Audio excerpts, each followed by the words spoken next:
Shalom. Sore ini kita akan bersama-sama membaca firman Tuhan yang terambil dari kitab Kejadian pasal 2 ayat 21 sampai 25 saja yang bakal kita baca. Kejadian pasal 2 ayat 21 sampai ayat 25. Kita akan membacanya saling sahut bersahutan. Saya akan awali ayat 21, jemaat menjawab ayat 22, dan seterusnya saling ganti bergantian sampai tiba pada ayat 25. Lalu Adonai Tuhan membuat manusia itu tidur nyenyak. Ketika ia tidur, Adonai Tuhan mengambil salah satu rusuk daripadanya, lalu menutup tempat itu dengan daging. Ayat 22.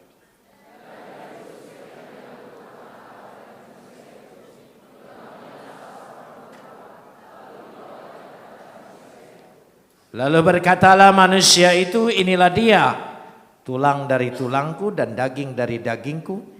Ia akan dinamai perempuan sebab ia diambil dari laki-laki.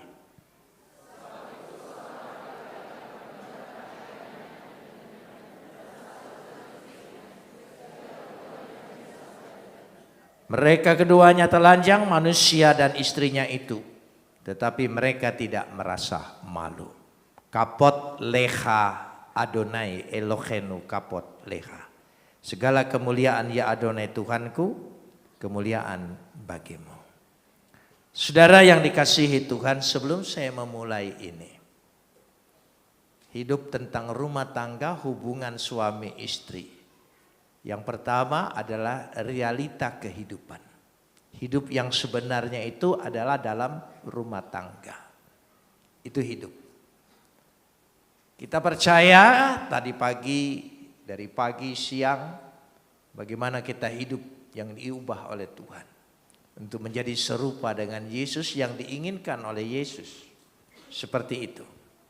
Saya ingin mengajak kita terlebih dahulu melihat Roma 8 ayat 29. Roma 8 ayat 29. Apa yang punya tujuan, rencana. Tuhan itu punya rencana, punya kehendak. Menciptakan kita. Juga Tuhan punya rencana, punya keinginan, punya kehendak. Ya, karena itu kita harus sesuai dengan kehendaknya. Kalau tidak sesuai dengan kehendaknya, maka kita disebut dosa. Disebut dosa. Saya ke belakang dulu. Kata dosa itu macam-macam. Ada adekia. Adekia itu kejahatan. Asebia, kejahatan dalam hati. Kedurhakaan itu asebia. Parabasis, pelanggaran terhadap hukum-hukum Tuhan. Ya, perintah-perintah Tuhan itu parabasis. Tapi yang keempat, hamartia, tidak mencapai sasaran. Kalau tidak mencapai sasaran, artinya tidak sesuai dengan kehendak Tuhan. Dan itu dosa. Mungkin kita sudah tidak lagi adekia, asebia, parabasis. Tapi kita jangan-jangan hidup kita ini tidak sesuai apa yang diinginkan oleh Tuhan.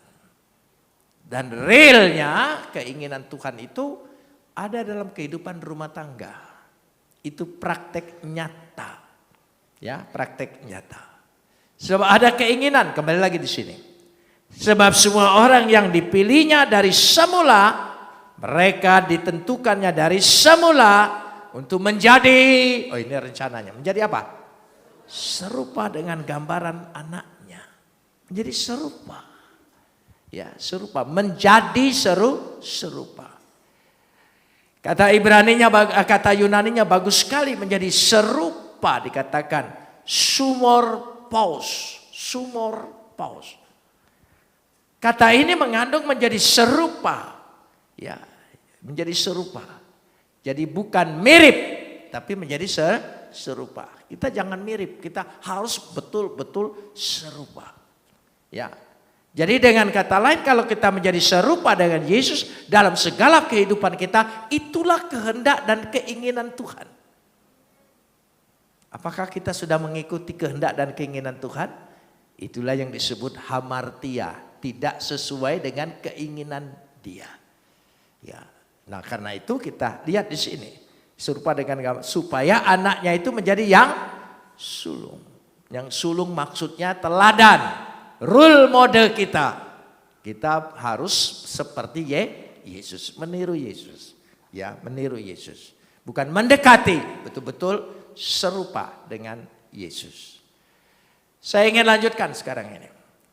Tuhan itu punya kehendak dalam kehidupan manusia luar biasa, termasuk dalam pernikahan. Rumah tangga. Pernikahan, ya, perkawinan itu bukan hasil budaya manusia yang makin lama makin tinggi, bukan. Dari semula, sebelum manusia punya budaya, Tuhan sudah punya rencana. Manusia ini harus berumah tangga lewat pernikahan dan perkawinan. Itu di situ. Karenanya kalau kita lihat di sini, kita kembali dulu ke atas, ya. Kejadian pasal 2 ayat 18, Kejadian pasal 2 ayat 18. Adonai Tuhan berfirman, tidak baik. Saudara perhatikan, tidak baik. Berarti harus yang baik. Tidak baik manusia itu seorang diri saja. Ya, artinya untuk menunjukkan begitu tegasnya konsep Tuhan tentang rumah tangga. Jadi dengan demikian aku akan menjadikan seorang penolong baginya yang sepadan dengan dia. Yang sepadan dengan dia. Jadi saudara perhatikan yang sepadan. Ya, sepadan itu negeb. Negeb. Ya, negeb itu artinya pasangan yang tepat. Saya kasih contoh yang sangat sederhana. Saudara beri sendal, ya, pasti ada kanan ada kiri, tapi itu pasangannya. Ya, pasangannya. Coba kalau kiri semua. Atau kanan semua. Jadi jangan saudara pikir punya istri itu nurut semuanya. Itu berarti bukan pasangan, itu kiri semua. Atau kanan semua. Memang suami istri itu harus ada perbedaan. Tapi perbedaan tetap dia sebagai satu pasang. Itu maksudnya. Jadi jangan saudara pikir negeb itu, oh ya sepadan yang betul-betul sama. Ya nurut terus tidak cerewet. Cari orang bisu. Nah, dia pasti tidak cerewet. Paling ya sudah. Oh, gitu ya sudah. Tapi hati-hati kalau orang bisu ngamuk. Saudara ya. Jadi disitulah yang sepadan. Jangan lupa. Dia bicara dengan manusia, dengan Adam itu. Aku berikan itu sepadan dengan engkau. Nanti dikasih contoh. Ya, aku menjadikan apa? Penolong. Yang sepadan ini sebagai penolong. Saudara, kata penolong ini dalam bahasa Indonesia terlalu ringan. Ya, kadang-kadang agak mirip ban serep. Ya, diperlukan baru dipakai, tidak diperlukan masuk kotak. Itu namanya kotak pertolongan, ya. Penolong di sini bahasa Ibraninya Ezer. Saya ucapkan dengan spell yang pelan supaya saudara bisa mencatatnya. Ezer, penolong, ya artinya yang memang betul-betul diandalkan. Tanpa itu tidak berkutik. Itu penting sekali. Nanti ingat, tanpa itu tidak berkutik. Jadi dengan kata lain dia sangat membutuhkan. Ya, jadi sekali lagi istri itu adalah penolong. Sekali lagi istri itu apa? Istri itu apa? Apa? Saya dengar perongrong.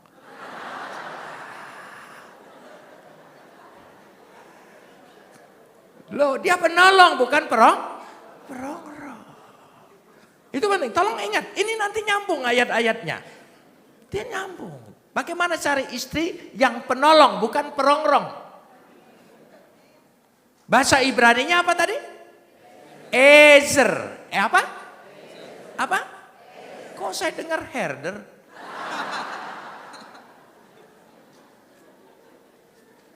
Ezer, bukan apa? Herder. Oh, banyak istri jadi herder. Oh, lebih dahsyat lagi Doberman. Oh, bahaya saudara ya. Istri itu Ezer itu penolong yang memang diandalkan. Sangat. Bukan hanya pada waktu diperlukan. Dari semula dia harus didampingi. Karena itu dia diambil dari tulang rusuk. Waktu diambil dari tulang rusuk berarti apa? Ada yang kurang. Nah itu sambungannya di situ. Ada yang kurang. Tapi kadang-kadang laki-laki merasa jagoan, merasa ambil keputusan sendiri, itu tidak perlu berbicara dengan istri, berunding dengan istri, apalagi urusan bisnis, kau tidak perlu tahu, apalagi kau rada bodoh. Ya, itu. Kau tidak mengerti liku-liku, dia tidak menyadari bahwa tulang rusuknya sudah hilang. Kenapa dia tidak menyadari? Nanti ayatnya berkata, ditutupin dengan daging, jadi dia tidak tahu. Jadi dia rasa sombong sendiri. Nah ini, jadi ada maksud Tuhan. Ya, kita lanjutkan sekarang ini. Ya, dari ayat 18 tadi. Perhatikan saudara, ya, luar biasa manusia itu. Ya, dikatakan dengan jelas sekali. Dan ketika dia membuat manusia itu, ya, kembali lagi, ya, dari pasal 2 ayat 7, sekarang pasal 2 ayat 8. Pasal 2 ayat 8. Rencana Tuhan dalam suami istri, dalam rumah tangga. Selanjutnya Adonai Tuhan membuat taman di Eden. Taman, saudara, bukan kebun, bukan tempat sampah, bukan ladang, tapi taman. Saudara bayangkan sebuah taman nyaman tidak? Oh, jadi Tuhan buat disitulah ditempatkannya manusia yang dibentuknya itu. Jadi Tuhan itu dalam merencanakan kehidupan suami istri, pernikahan itu rencananya sangat-sangat bahagia. Eden. Apa? Yang jelas. Kok saya dengar Edan? Saudara ya, kenapa Taman Eden berubah jadi taman? Kita mau rubah. Kalau keadaan rumah tanggamu seperti ini, sore hari ini, Yesus sanggup rubah Edan jadi Eden. Amin saudara, beri kemuliaan bagi dia. Dia sanggup. Tapi realitanya memang betul-betul berumah tangga itu kadang-kadang bisa membuat kita gila. Gila loh kalau dirongrong terus. Aduh. Dari luar, dari dalam, segala macam ya.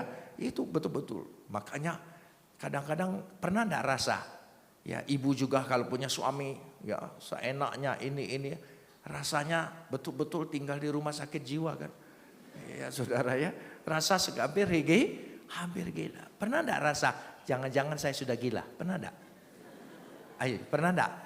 Jangan-jangan saya sudah gila? Pernah enggak? Ya kalau pernah itu berarti belum gila. Tapi kalau tidak pernah, itu sudah gila. Kenapa? Karena orang gila tidak pernah sadar dirinya. Oh itu bahaya saudara. Tapi kalau orang merasa aku hampir gila, itu dia sadar. Itu dia gila. Jadi kadang-kadang aduh masalah ini begitu berat. Kadang-kadang suami punya masalah tidak terungkap dengan istri. Saking beratnya tidak bisa diomongkan. Dia tanggung sendiri, pendam sendiri.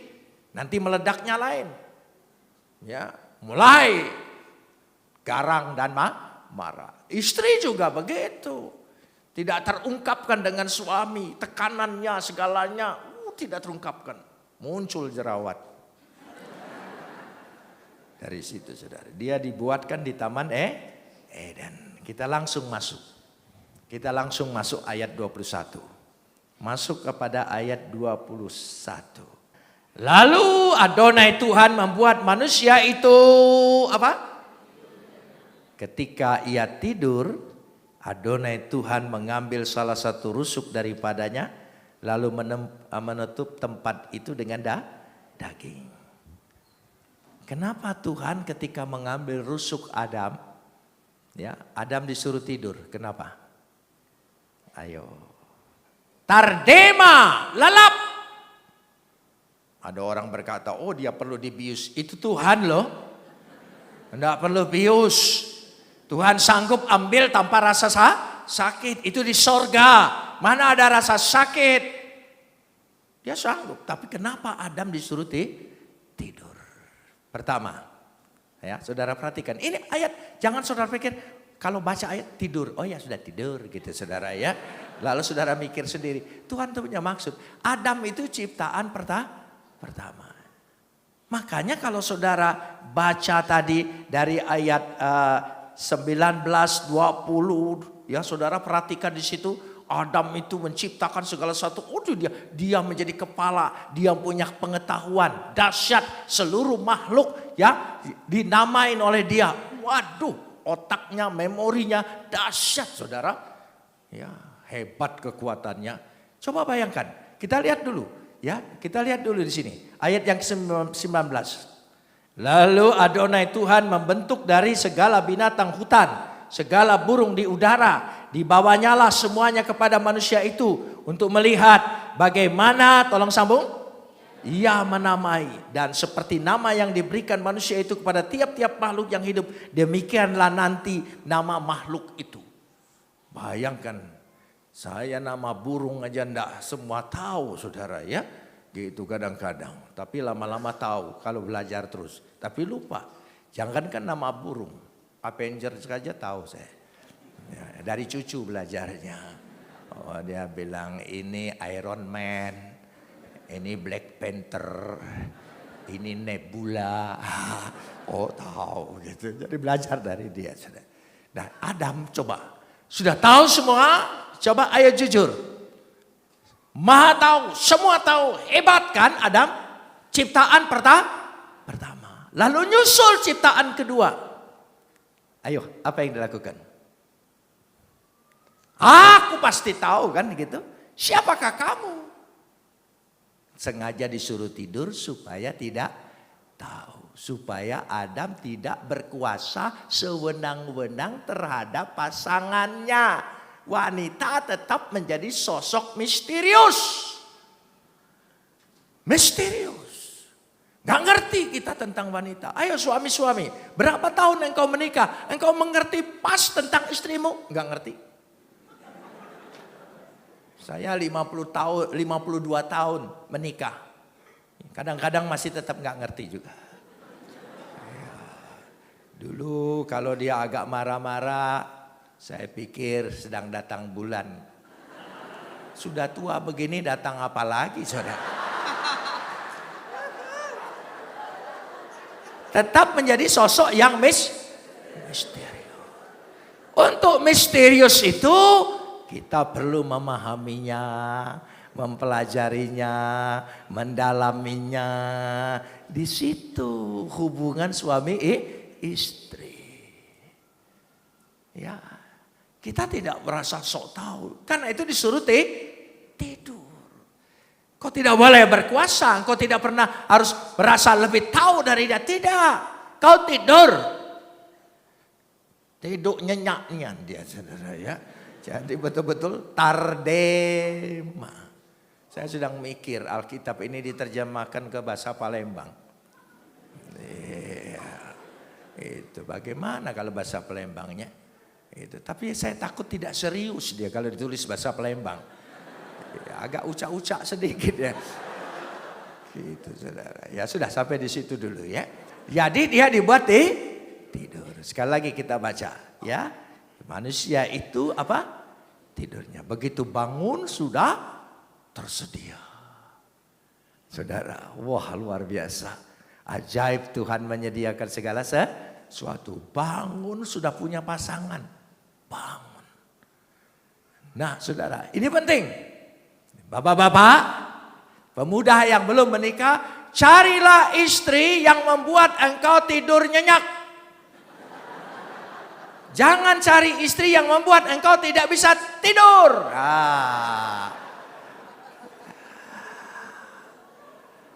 Itu. Amin. Tardema, tidur nyenyak. Karena itu saudara, laki-laki, suami-suami mau memahami istrimu. Harus penuh kesabaran, ketelitian, rasa ingin tahu, mempelajari. Kadang-kadang istri kita menjadi objek kuman, virus. Hati-hati mempelajari dia, saudara. Bisa ketularan gitu ya. Kadang-kadang kita mempelajari dia sebagai harta karun. Kadang-kadang kita mempelajari dia seperti putri salju. Oh ya, yang tinggal di menara. Kadang-kadang, seninya luar biasa. Dan seni ini sampai mati baru tamat. Ya, begitu mati aku ngerti siapa istriku. Ayo kan? Ayo, duda-duda begitu kehilangan istri, tahu rasanya memang dialah satu-satunya yang mengerti aku. Dia ganti lagi dari nol lagi, belajar lagi, capek loh saudara. Lebih baik menduda selamanya, capek dari nol lagi.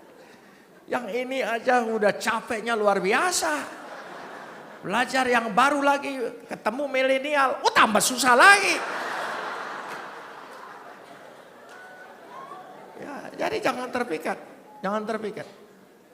Sekarang ini godaan itu banyak. Kalau saya pergi ke mall, jalan-jalan gitu, itu. Yang menjual itu nyapa saya, udah tahu Yai ini. Ya, tapi dipanggilnya apa? Koko.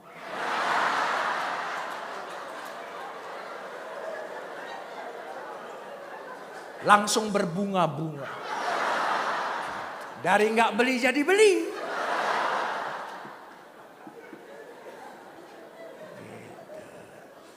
Koko. Waduh. Ini Koko. Tapi kalau ngaca malu. Kokon cik-cik. Nah di situ. Jadi kita perlu mempelajari terus menerus. Saya kalau ke mall itu paling mesra dengan istri saya. Saya gandeng terus. Supaya dia tidak mampir kemana-mana.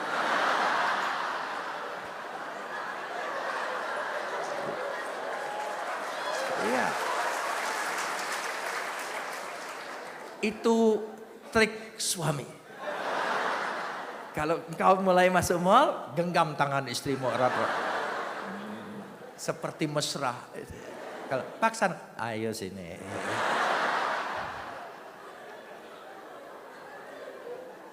Nah, sudah sampai di situ dulu. Ya, dia dibuat tidurnya nyenyak. Lalu dikatakan sini, mari kita lihat ayat 22. Ayat 22.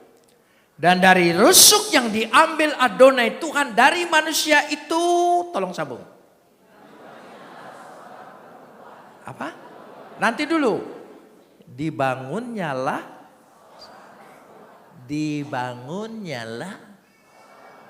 Siapa yang membangunnya? Bukan hanya diciptakan, tapi yang cocok buatmu. Cocok, dia tahu. Yang pesek ini cocok buatmu. Dia tahu. Dibangunnya. Nah itu yang penting sekali. Bahwa dia memang disiapkan, disediakan sebagai penolong yang sepadan. Karena dia dibangun oleh Tuhan. Amin. Coba, dibangunnya lah apa? Saya hanya dengar ibu-ibu ngomong ini. Bapak-bapak suaranya apa? Dibangunnya lah apa? Apa Pak? Jadi jatahmu seorang, bukan beberapa orang. Jangan nambahin ayat.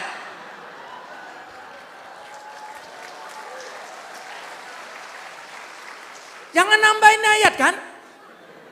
Seorang. Apa di situ tulis beberapa orang?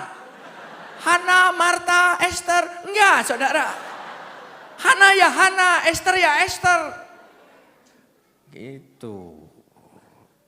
Lalu, mulai nyambung lagi saudara. Udah ngerti kan? Dibawanyalah seorang. Bapak-bapak, jatah kita berapa? Ya cukup seorang. Kasihan yang lain belum dapat. Banyak bujang tua jadi kasihan ya. Sudahlah, jangan diserobot terus. Lalu tolong sambung. Lalu apa? Oh, ini betul. Jodoh di tangan tuh Tuhan. Harus dibawa Tuhan. Ya, jangan dibawa dukun. Saudara harus dibawanya lah. Kemana dibawanya lah?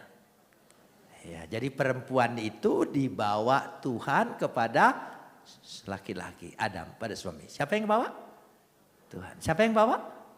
Berarti mertuamu itu Tuhan. Ketika engkau menikah, engkau tanggung jawab dengan Tuhan. Tuhan yang bawa. Oh, hati-hati loh. Dibawa oleh Tuhan. Makanya sampai hari ini tradisi gereja selalu orang tuanya bawa dia. Baru dipertemukan. Jadi ingat ya, dibawanya, huruf besar loh. Ya, Tuhan yang bawa. Ya, bapak-bapak. Jadi satu saat di hari nanti kita tanggung jawab. Gimana kau perlakukan perempuan ini. Oh. Berat. Belum lagi yang lain. Ini saja pasangan hidup kita. Dibawanya lah. Kalau enggak sanggup. Jombloklah seumur hidup. Ya, itu. Daripada ya tanggung kecelakaan. Ya, maju enggak bisa, mundur enggak bisa. Ya, sana enggak bisa, ganti enggak bisa. Kan jatahnya seorang tadi. Dibawanya lah kepada manusia itu. Tolong ingat, yang bawa jodoh kita adalah Tuhan. Yang bawa pasangan kita adalah Tuhan. Jadi kita harus bertanggung jawab kepada. Kalau mertua mudah dikibuli, tapi Tuhan tidak bisa dikibuli. Dia tahu rasa sakit, dia tahu engkau menyakiti. Oh, dia tahu, maha tahu, sangat tahu. Ya, hati-hati, jangan pura-pura tidak tahu. Itu dia sangat tahu. Lanjut ayat 23. Ayat 23. Lalu berkatalah manusia itu, inilah dia apa? Tulang dari tulangku dan daging dari dagingku. Ia akan dinamain perempuan sebab ia diambil dari laki-laki. Ya, dia berkata, kenapa dia berkata tulang dari tulangku? Ya, tulang itu kekuatan. Tulang, bukan tulang dari Sumatera Utara, bukan saudara. Tulang itu kekuatan. Kekuatan dia. Coba perhatikan saudara, ya. Coba.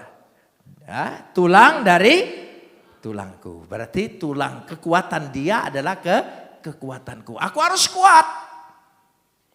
Punya kekuatan yang bersama. Punya pondasi yang bersama. Daging, perasaan. Perasaannya yang sama. Itu penting sekali. Ya, jadi apa yang kita rasakan, ya, yang dia rasakan kita turut merasakan. Itu penting. Jadi jangan ada alasan. Ya, walaupun ada undang-undang yang baru gitu. Apa? Memperkosa istrimu 5 tahun, selingkuh 6 bulan. Iya, coba pilih mana yang enak. Selingkuh aja 6 bulan saudara ya. Maksa istri 5 tahun. Ya sudahlah, itu urusan dialah. Dari sana saudara ya. Jadi itu yang dinamakan satu perasaan. Dan ini sulit sekali. Kita sering mengandalkan perasaan kita sendiri. Kita ingin dihormati, ingin betul-betul dimengerti. Ya, enggak. Ini tanggung jawab kita. Jadi saudara pikir pernikahan itu mudah? Enggak. Berat, susah. Makanya saya setiap memberkati orang menikah, selesai pemberkatan, salaman, saya tidak pernah mengucapkan selamat berbahagia. Tidak pernah. Selamat memasuki pertempuran yang sebenarnya. Iya, cinta itu hanya pemacu saja. Saudara, tapi yang selanjutnya di sana tanggung jawab. berat, tanggung jawab lama, cinta sebentar. Itu cinta itu hanya PDKT aja, pendekatan. Ya itu, getaran-getaran itu sementara. Ya gitu. Waduh, berusaha sekali mau cium dia. Oh, cium sana, cium sini. Kalau sudah menikah lama, ciumnya, cium sana, cium sini. Jujur bapak-bapak, ada rasa apa? Enggak ada rasa apa-apa, hanya kewajiban saja. Ya, itu kan bapak-bapak. Ya, tolong ibu-ibu tutup telinganya, ini rahasia kami. Ya gitu. Ya, perasaannya beda. Jadi karena itu harus mengandalkan cinta, harus mengandalkan tanggung jawab. Karena itu, ya, istri-istri cari calon suami, lihat dulu bukan cintanya, tapi apa? Tanggung jawabnya. Jangan mau ketipu. Kalau ada laki-laki bilang, "Dek, mau enggak kau dari nol?" Itu pasti penjaga pom bensin.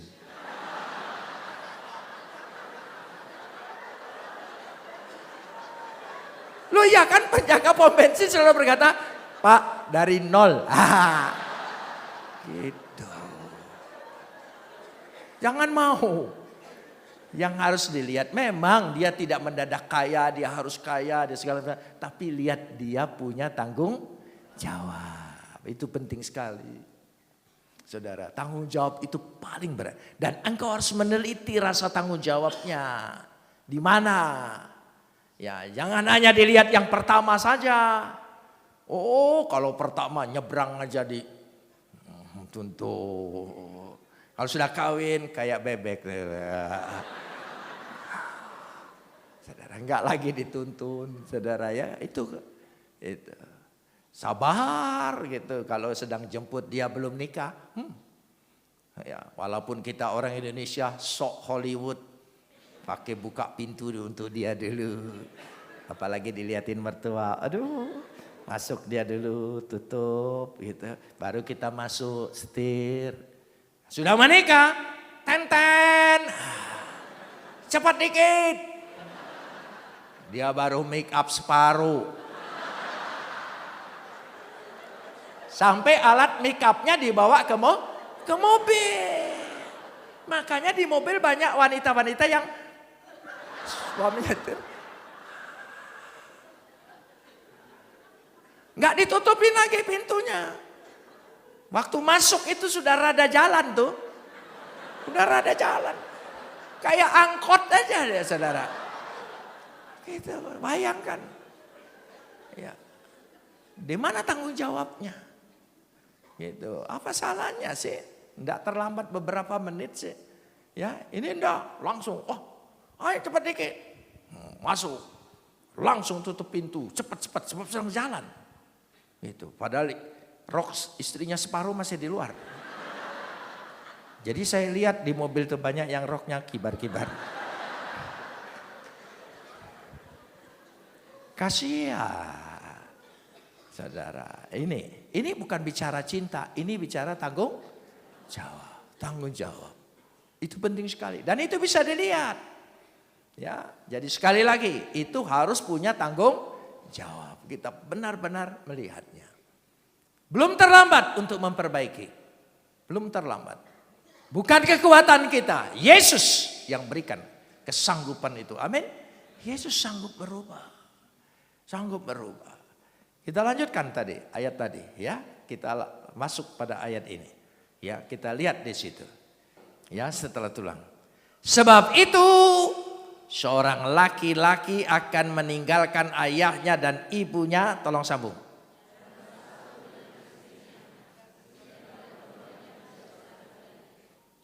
Jangan salah ngerti dengan ayat ini. Saya ingin menjelaskan. Banyak orang salah ngerti. Kalau kita sudah menikah, kita tidak perlu lagi punya tanggung jawab dengan orang tua. Itu keliru. Yang dimaksudkan di sini bukan itu, meninggalkan di situ bukan berarti tidak memperdulikan, tidak memperhatikan. Artinya begini. Waktu kita dilahirkan kan dari ibu bapak kita. Ibu bapak kita membangun pondasinya. Ya, suami sebagai istri. Kita lahir dari kedua pondasi orang tua ini. Lalu ketika kita menikah, kita tidak boleh andalkan lagi pondasi orang tua ini karena kita harus membangun pondasi kita sendiri. Itu maksud ayat ini. Bukan ada ayatnya mah. Ya, ini pokoknya sudah tinggalkan, ya sudah tinggalkan. Ada tanggung jawab. Itu bukan itu, jangan salah ayat ini. Ya, jadi dia meninggalkan ayah dan ibunya, tidak lagi mengandalkan ya pondasi kekuatan orang tuanya. Dia harus bangun sendiri. Karena itu susah payah apapun jangan ngadu. Telan sendiri. Jangan bawa-bawa. Apalagi sampai dipasang di status Facebook. Ini betul-betul buyan orang ini. Saudara, ya iya masa dipasang begitu, ada sedikit pakai bahasa sindiran sedikit. Nyindir suami, tidak bisa ngomong langsung masuk Facebook.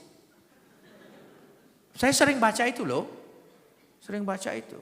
Gitu. Coba saudara masuk ke situ. Dan dia senang. Tak sahabat-sahabatnya dari Facebook like. Berapa like. Dia senang. Maksudnya like itu apa? Syukur. Syukurlah kau. Gitu. Mulai sekarang. Jangan masukkan rumah tanggamu, urusanmu. Ya, orang tuamu sendiri tidak boleh tahu. Ya, harus betul-betul dapat menyelesaikan berdua, pondasi berdua. Amin. Jangan sedikit-sedikit ngadu. Gitu. Kalau istri tidak bisa masak, ya masukkan sekolah masak. Loh iya, jangan ngeluh. Jangan ingat orang tua. Kau ini tidak pintar masak seperti ibu saya. Waduh, istrinya tersinggung kan? Ya, lalu istrinya jawab, kenapa tidak kawin dengan ibumu? Pas ibunya ada di rumah. Ini mantu model apa katanya? Aku suruh kawin dengan, wah mulai ribut, berantem. Saudara, lalu ya bersatu dengan istrinya. Coba apa? Bersatu dengan istrinya. Perlu bersatu dengan istrinya, itu perjuangan, itu proses. Dua pribadi bersatu begitu saja nggak bisa. Kita dilahirkan, dididik, budaya, orang tua sangat beda kan? Kita tidak kawin dengan saudara. Kita menikah dengan perempuan yang lain. Ya. Cara famili dia berbeda dengan kita. Ulah kita bersatu, berarti kita harus meninggalkan semuanya, kita bersatu. Saudara mau bersatu? Mau bersatu? Aminnya kecil, mau bersatu? Berarti pertahankan terus. Apapun kejadiannya, jangan sampai berpisah. Bersatu, bukan berpisah. Bersatu. Baca ini yang jelas. Ya, sehingga apa? Keduanya menjadi apa? Untuk menjadi satu, proses lagi. Luar biasa. Saling mempelajari, bukan saling trik, bukan saling caci, bukan. Saling memahami, mempelajari. Makanya saya selalu anjurkan. Saudara saya rumah tangga pendeta, istri saya pendeta, saya pendeta. Sama-sama pendeta ini. Bisa perang ayat. Saudara, ya, sama-sama pendeta. Sama-sama pengkhotbah. Bisa saling nyindir. Ya kan bisa, sumpamanya bisa. Tapi saudara, apa tidak pernah bertengkar? Bertengkar. Ribut. Makin tua makin ribut. Saudara. Sebab kadang-kadang saya bilang, "Mah, nasi goreng aja. Pelan-pelan mesra nasi goreng." Istri saya bilang, "Apa-apa?" Maklumlah tua nggak denger. Nasi goreng. Gitu, bukan tidak mesra. Ya, faktor U. Nah, itu saudara. Jadi dari situ. Karena itu kalau bertengkar saya kasih 2 resep. Satu pertama kalau bertengkar harus pakai judul. Pakai judul. Selamat kalau engkau pakai judul. Ya pulang dari sini saya anjurkan beli papan tulis yang putih itu. Whiteboard, beli spidol. Taruh situ ya kosong dulu. Kalau mulai ribut tanya, Pak judulnya apa? Gitu, mulai kasih judul. Ya, jangan keluar dari judul. Itu yang membuat sakit hati, perpecahan, dendam. Karena keluar dari judul. Kalau selagi dalam judul, oh selamat. Judulnya hari ini mah sayurmu keasinan. Oh, kenapa sayur asin? Buka YouTube, apa sebab asin? Nah, gitu. Menurut YouTube begini mah. Oh ya, asin karena garam. Kenapa garam asin? Gitu. Allah iya. Jangan keluar judul. Pokoknya putar-putar situ aja. Ya, saya percaya selamat. Selamat. Amin. Coba mulai malam hari ini. Ya, beli papan tulis. Bener-beneran ini. Beli. Ya, kasih judulnya. Jadi anak-anak kita lihat. Oh judul hari ini ya Pak. Gitu. Jadi dia belajar kan nanti. Orang tuaku kalau bertengkar tidak pernah keluar dari judul. Oh memang itulah pertengkaran orang yang akademis. Oh luar biasa saudara. Yang kedua. Atur jadwal. Pakai jadwal. Atur. Seminggu ada 7 hari kan?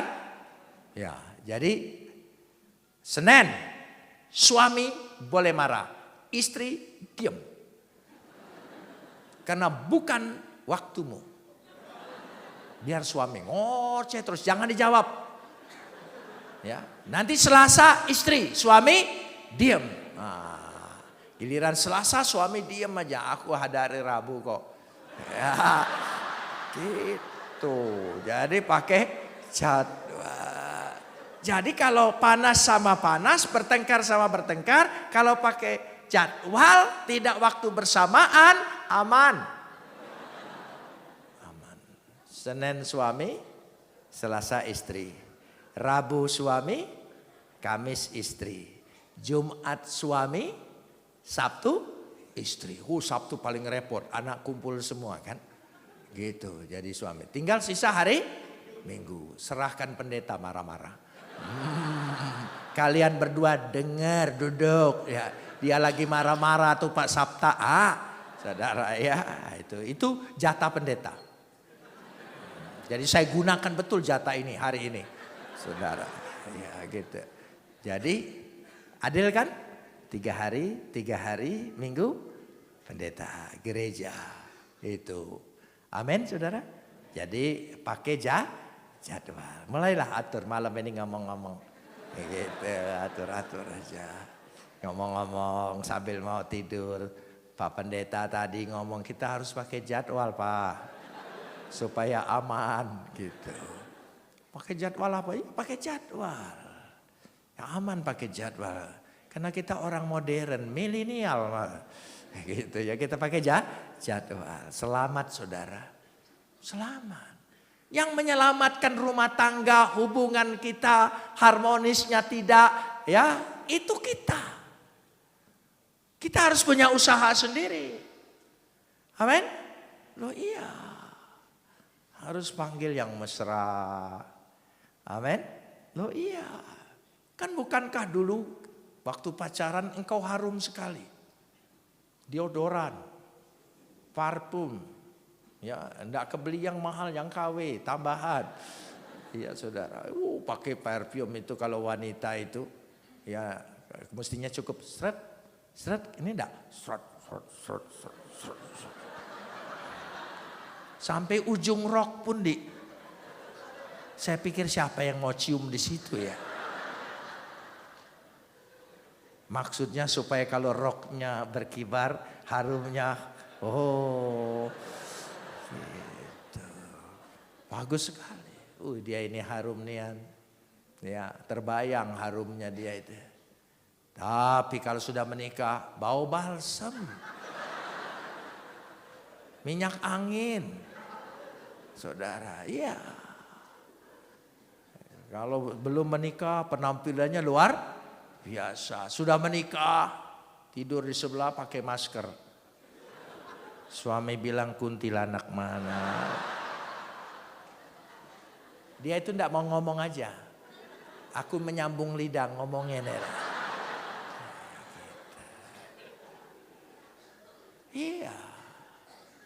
Saudara, di rumah enggak ada rapinya. Ya, pasang yang apa bulat-bulat itu. Oh, semua. Gitu.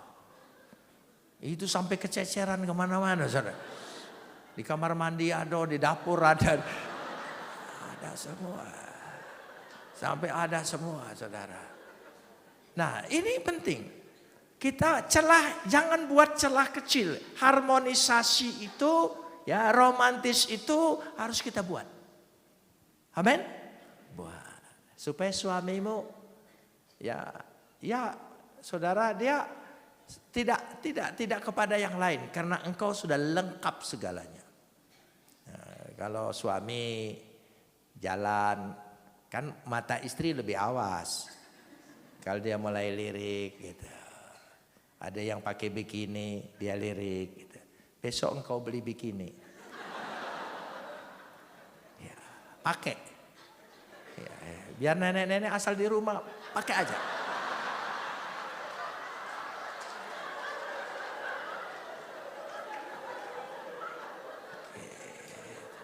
Pasti yang dimarahin cucunya marah gitu. Ya, ini, ay nyai kok ini apa katanya. Gitu ya, tapi tidak apa-apa. Pakai. Amin saudara. Pakai.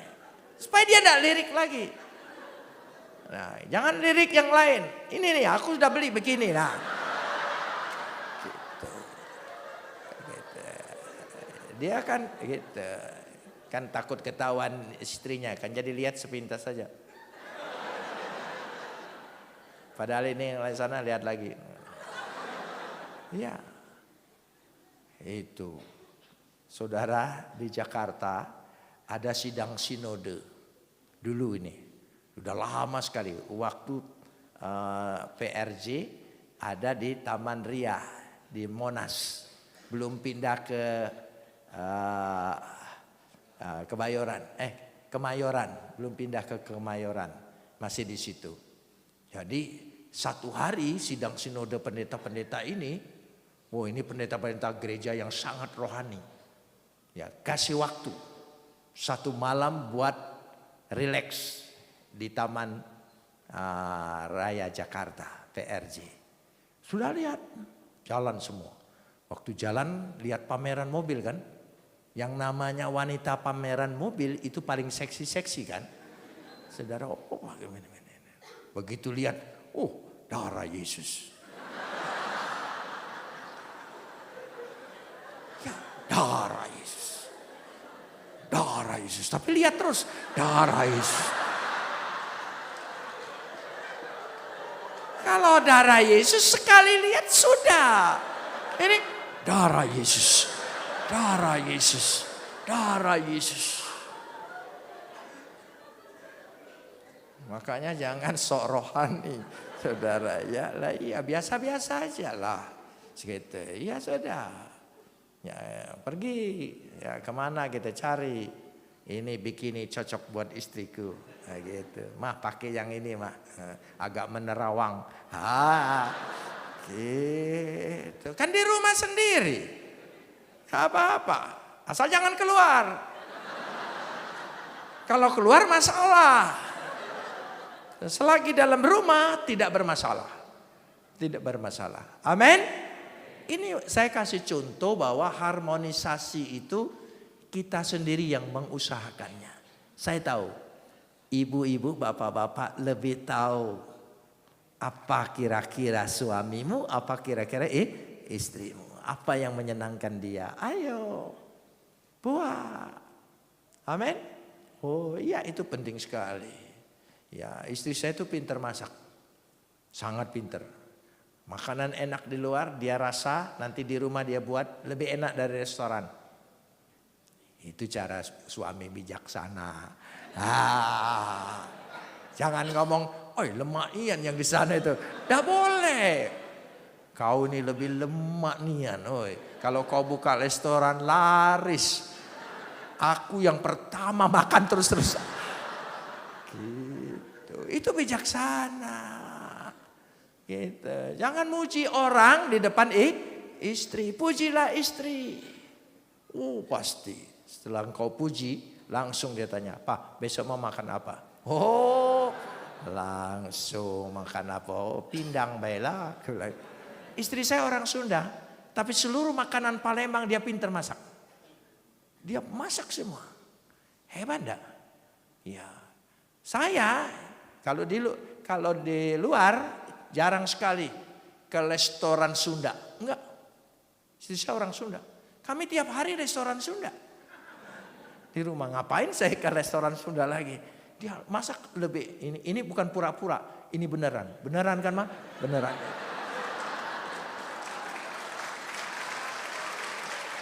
Ini beneran. Karena seluruh cucu saya puji dia. Soal masak, oh Nyai masakannya itu enggak ada bandingan, enggak ada tandingan. Aku sedang mikir, apa cucuku ini niru aku? Sudah mulai pintar menjilat. Iya, saya tidak tahu itu saudara ya, saya tidak tahu. Tapi itu tulus seperti itu. Nah ini, saya kasih contoh praktis. Rumah tangga itu tidak bisa teori, tidak bisa metode, tidak bisa rumus. Rumah tangga itu praktek sehari-hari. Amin, saudara. Real. Gak bisa rumus ini. Bapak, Anak, dan Roh Kudus. Apa hubungannya? Saudara ya sudahlah. Tidak usah dibuat Bapak, Anak, dan Roh Kudus. Ya itu jangan saudara pikir di situ ada jenis kelamin. Enggak. Bapak kami di sorga. Saudara pikir Bapak itu punya jenis kelamin laki-laki. Saudara. Nanti ada yang mau ganti. Ibu kami di sorga. Saudara, orang gak ada jenis kelaminnya. Hanya tata bahasanya ada maskulin, ada feminim. Tata bahasa. Bukan menjelaskan jenis kelamin. Gitu. Jadi dikandung Roh Kudus, apa Roh Kudus perempuan? Saudara, karena kata kandung. Itu. Jenis kelamin kata-kata itu jenis bahasanya feminim. Jenis kelaminnya tidak ada. Jadi dari situ. Nah, kembali lagi di situ letaknya. Kita lanjutkan sekarang ayat yang ke-25. Ayat 25. Ya, terakhir. Mereka keduanya telanjang, manusia dan istrinya, tetapi mereka tidak merasa malu. Mereka keduanya telanjang, tapi mereka tidak merasa malu. Kenapa demikian, saudara? Karena dikatakan dengan nyata, ya, dia telanjang melihat dirinya sendiri. Kan dua menjadi satu. Saya ingin kasih contoh. Coba kita baca. Efesus 5 ayat 28. Efesus 5 ayat 8. Efesus 5 ayat 8. Demikianlah juga suami harus mengasihi istrinya sama seperti tubuhnya sendiri. Sama seperti tubuhnya sendiri. Di situ letaknya. Artinya telanjang di sini semua berpakaian kemuliaan Tuhan, kehormatan Tuhan. Amin. Pakaiannya itu. Nah, dia melihat dirinya sendiri, mengasihi tubuhnya sendiri. Siapa yang mengasihi istrinya, mengasihi dirinya sendiri. Jadi tidak ada egois. Kenapa demikian? Karena dua menjadi satu. Kalau saudara punya masalah malam hari ini, datang kepada Tuhan. Doakan pada Tuhan. Amin saudara. Ya, amin.